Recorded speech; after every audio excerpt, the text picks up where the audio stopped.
Okay, I'm back with another video, and before I get into it, please do check out my books. One of them is out already, another one is coming out in September, the third one is coming out later in the year, we'll see. But please do check them out. Info on my website, links in the description. So this time, I would like to talk to you about filmmakers that have influenced my work. Interestingly, these are some of my favorite filmmakers. It's not all of my favorite filmmakers. It's not ones that I necessarily grew up enjoying the most as well, which is interesting. It's just ones that I see have influenced the type of films that I make, and I will explain why and what I take from them and what I enjoy about the work. This turned into a long video, so I'm going to split it into parts, and we'll just take it director by director. So first of all, we have Mikael Haneke, I believe is how you pronounce it. His work is known for lots of things. He's got a very unique style. He has a kind of anti-cinematic style, you might say, where there are long shots where the camera doesn't move. There are sort of oddly positioned frames, an almost deliberate lack of composition.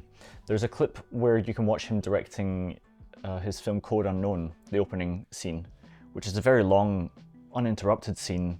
I think it's maybe up to 10 minutes long, something like that. Very beautifully directed piece. But you can see when he's taking a look at one of the takes, he says to the cinematographer that a few people are walking in a way that looked too composed. He wanted it to look almost random. Comme ça, et aussi plus proche. Plus proche de la caméra. Comme ça, et aussi plus proche, parce que c'est un peu un tableau.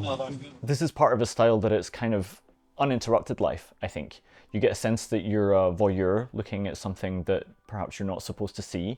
And the unintrusive, often not moving camera with long takes all adds to that. If the camera does move, it has to be done very deliberately. There are some shots in Happy End, for example, where I think of the camera moving very deliberately. Largely, the camera is unmoving. The color palette is often very drab as well. I think it's either as close to reality as it looks to your eyes, or it's almost amplified in its mundanity, I would say. So when you're watching Haneke's films, they have a kind of, they're like life itself documented. They feel very real.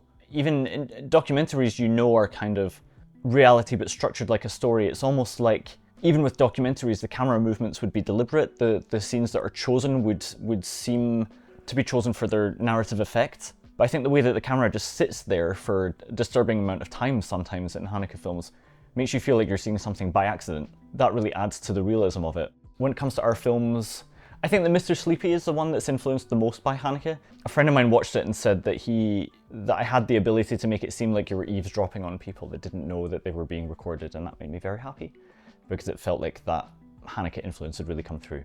So let's move on to a filmmaker whom I think it might have been one of Haneke's influences, and that is Haneke Akerman. I've not seen many of her films, but once you've seen Jean Delmont, that one is probably going to influence you as a human being. You see it topping the lists, or I have done recently, seen it top in the top 10 list of best films ever made. And for good reason. Jean Delmont is a film about a housewife in the 70s, who for the most part just looks after her house. She has a son who comes home at the end of the day. I think he's studying something and they talk a little bit. She reads letters that she receives from family members, but the bulk of the film is her preparing dinners, polishing, these kind of things. And I would have to say that I can't imagine what it would have been like for that actor to receive that script and to give that performance. But I've never seen somebody do those things so compellingly on camera that it's so worth watching. I don't know too much about acting theory, but this strikes me as a kind of Stanislavski principle of just doing everyday life so compellingly that people can't look away because you've so embodied the character through your process. I really feel like that's going on in that film. And again, I'm going to say Mr. Sleepy here, but also maybe one of her short films. And there's something I thought of. So the camera in Jean Delmont follows this woman around her house. And so she'll walk down the corridor, and then when she leaves the frame, the camera cuts to where she's gone to. And I thought, I really like that for some reason. I don't know why. And what it reminded me of, where I'd seen it first, is like those old Resident Evil games where the fixed camera, as soon as you move out of the frame, the camera changes to where you've gone.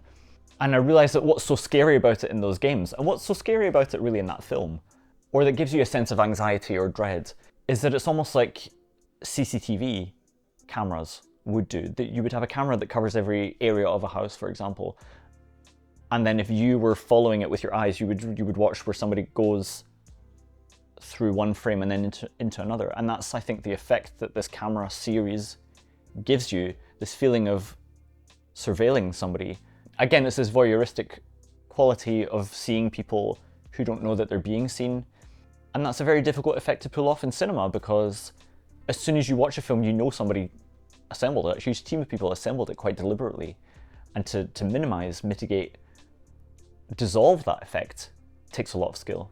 I think that what attracts me about these filmmakers as somebody who started writing first is that they use the camera so unintrusively.